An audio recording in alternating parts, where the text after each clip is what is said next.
What's going on, Colts Nation? I appreciate you joining me for another video where in this one we have another mock draft. The draft is so close. We're getting there. We're not that far away. The mock drafts are coming in. And right now, honestly, I thought this was one of my better, right? This is number 3 that we've done here on this channel. I thought this was one of my better ones. This is one where I'm not going to lie, I got a three pretty generous offers, honestly.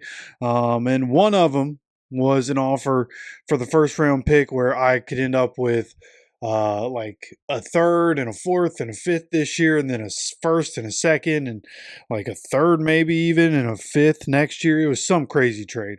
But next year's picks, who cares? When you're doing a mock draft, don't need next year. We needed this year. So I ended up taking a pick. So if you enjoy this content, of course, make sure to hit that like button. Lets me know that you guys enjoy what we're seeing. And of course, if you enjoy the content, make sure you are subscribed and have notifications on so you get notified anytime we drop any content on this channel. But getting into this one, with the first pick for the Colts, the Seahawks made a trade offer where they would get the 2025 round 1 pick 14. That's it. That's all they get in return. Now, what did the Colts get? The haul that they get, pick 18. So 14 for 18. And then on top of that, this is all this year. All this year's picks. We also got pick 52, pick 137, 223, 234. So end up with another second, another fourth, and 2 more sevenths. Okay, and that's the only trade, I believe, the only trade I made. I think there was one that I contemplated, but there was somebody that I wanted at the time and didn't want to lose them. I wish I could remember which one I almost traded. I think it might have been the 117 pick I almost traded, but decided to keep it because there were so many picks. Right, what do we end up here? 1, 2, 3, 4... 5, 6, 7, 8, 9, 10, 11 picks. This is the most we've had so far. The first mock draft we did ended up with 10 picks. The second mock draft, we just kept the 7 that we had. And this one, again, disclaimer. Don't go in the comments being like, oh, this guy's not going to be here at this time. This guy's not going to be here at this time. That's cool. You're probably right.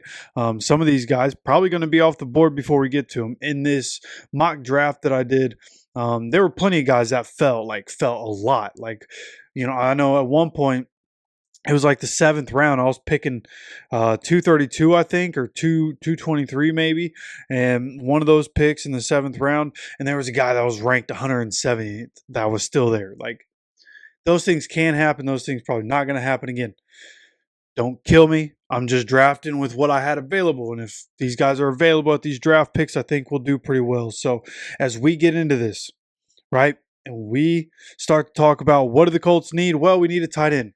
If Tyler Warren gets drafted before pick 14, I think there's a good chance we trade back.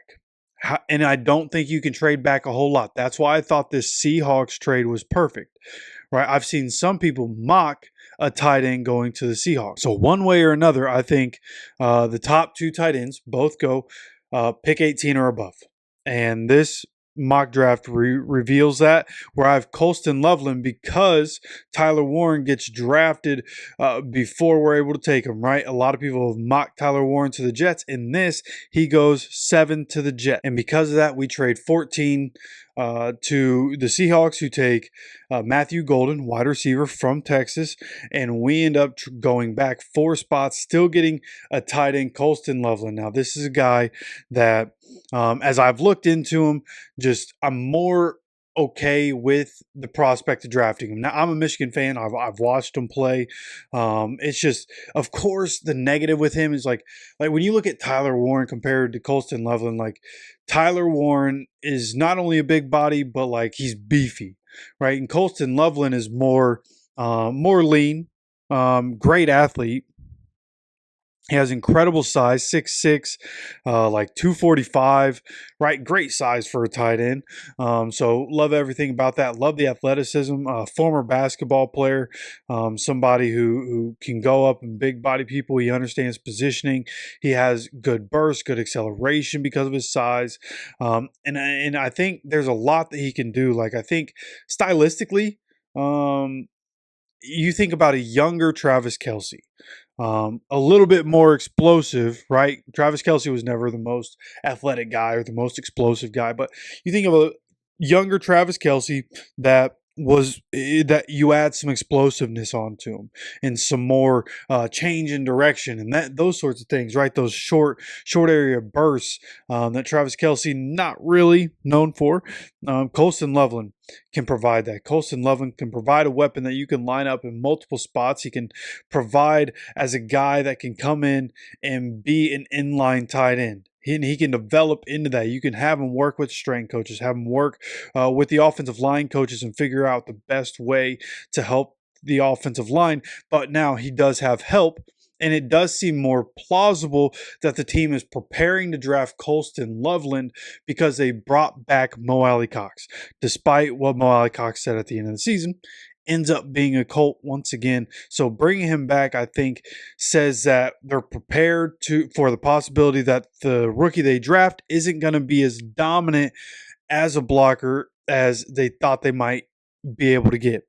So it feels like they probably have a good sense that Tyler Warren going to end up being drafted before 14, and they have no interest in going up and trying to get him where he's going to be drafted. So once again, for the purposes of this, we trade pick 14 and only pick 14. We receive 18, 52, 137, 223, 234, and we draft tight end Colston Loveland. Take care of that need as we begin the draft. And then you go on to day 2, where you end up with a couple of second-round picks. One of them being interior offensive lineman Donovan Jackson. This is a guy that was coming out of high school, #1 guard, nationally, top 20 prospect. And he's a guy that, in my opinion, like 3-year starter, plenty of experience for this guy, plenty of talent. It's just this would be a draft pick that'd be very interesting because he's a left guard.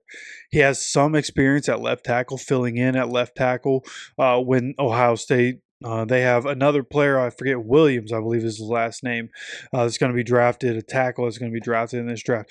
He got hurt, and then Jackson had to slide over and fill in for. So for a team that really needs a right guard and someone that can fill that right guard spot for years to come, with Will Fry's gone, Mark Lewinsky's not back, who are we going to put in that spot?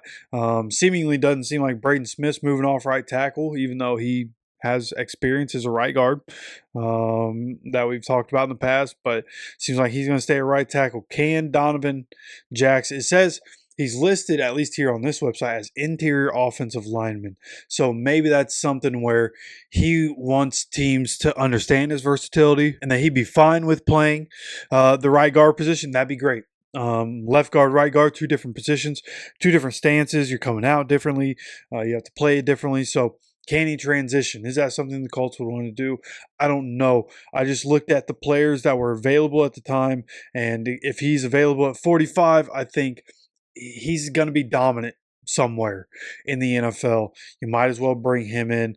Who knows how long Q's going to play? Who knows what the future is with Q, as his contract is coming to an end pretty soon, and there's going to be a lot of questions of who do we pay. As guys start to come up, Q, Alec Pierce, Anthony Richardson, what's going to happen with him? Jonathan Taylor, his guaranteed money running out, not that far off. So DeForest Buckner, like there's plenty of stuff to figure out for the Colts as we go forward. So I think Donovan Jackson be a good option. At 52, just a few picks later, Xavier Watts, safety, Notre Dame, somebody that a lot of Colts fans I know would be very excited if he stays in Indiana, goes to play for the Colts. It's kind of safety of the future kind of deal. You add him to a room that now has Cam Bynum and now has Nick Cross. Those two plus Xavier Watts, if you're able to find packages to have all 3 on the field at the same time, with Kenny Moore out there and then Jalen Jones and Charvarius Ward, like that's a 6-piece secondary on the field that I really like in obvious passing situations. Athletic linebacker, Jalen Carley's out there, and then obviously go get the quarterback with the pass rush. Just sitting here thinking about it. That sounds good to me. But I think that would just be a home run if he's there at 52. Is that plausible? Is it going to be Is he going to make it to 52? I feel like probably not. And somehow in this mock he does, so I took him. Okay, but then to finish off day 2 with our 3rd round pick, edge rusher Jordan Burch. And this is the point where some of these guys I just did minimal research on real quick. I know some about some of these guys, and what I went for here with pick 80 is production. You want to look at production. You want to look at how much experience he has, how much did he play, and how regarded is he for what he was able to do in college. And Jordan Burch, I haven't watched anything on. This is just strictly going off of the numbers that I saw and strictly going off of multiple scouting reports and putting together notes. Okay, and Jordan Burch seems like a guy that in this 3rd round range, take him as a depth piece. He has athleticism and has kind of freak enough ability. Coach him up a little bit, and boom, edge rusher of the future. Him and Latu, right? You have Quiddy on his 5th-year option.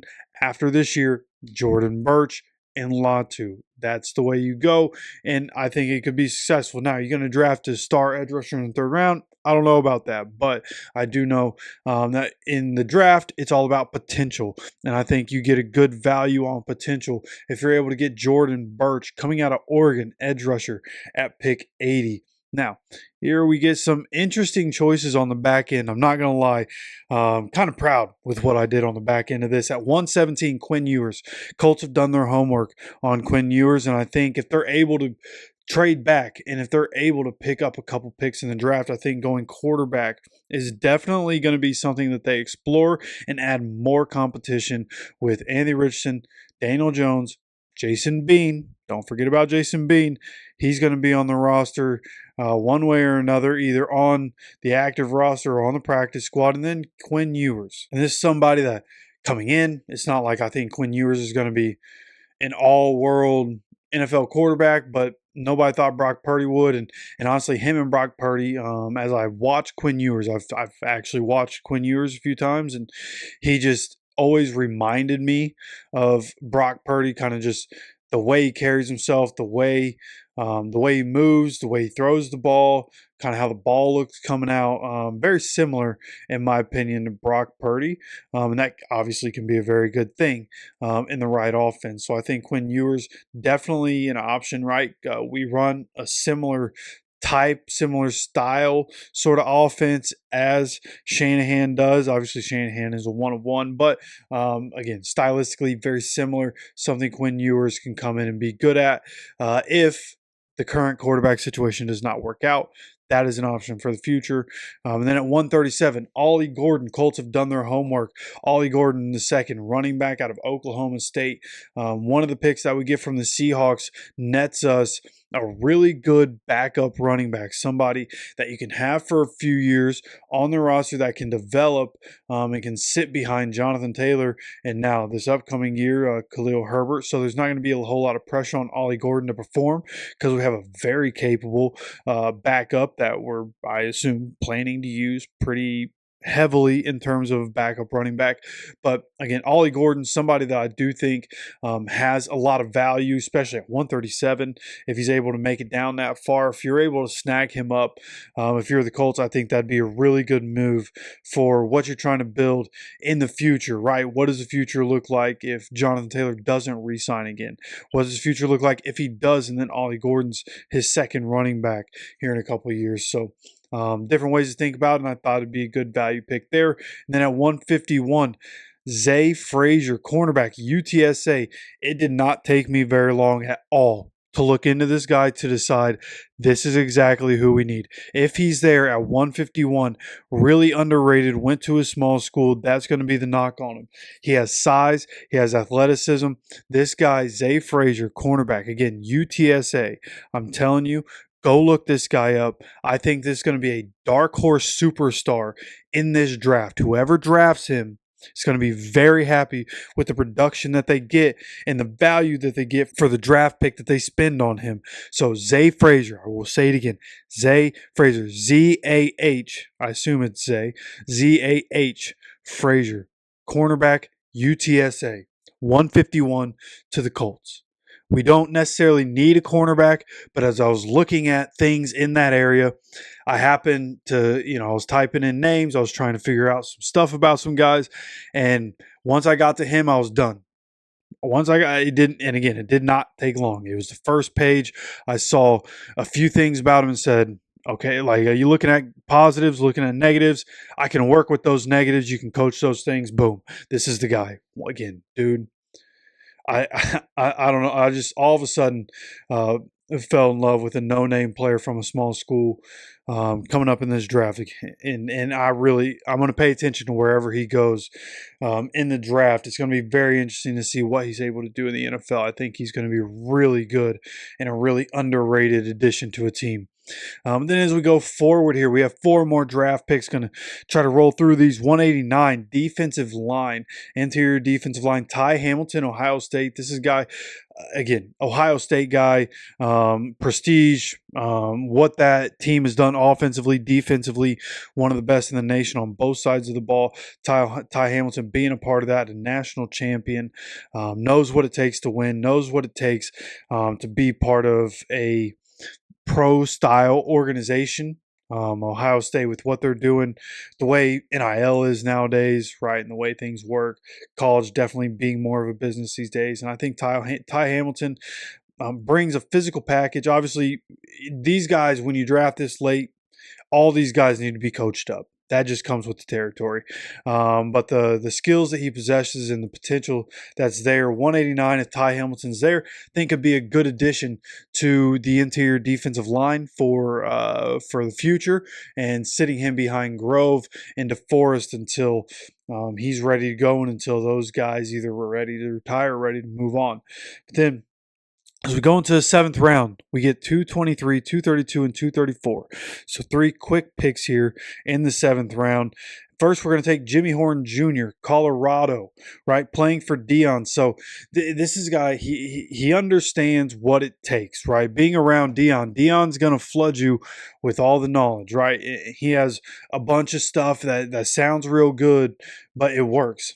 Right? Like Deion, massively successful, pretty much everything he does. And obviously now as kids, the same way. Jimmy Horn Jr. grows up, right? NFL kid, and then goes to play for one of the best athletes of all time.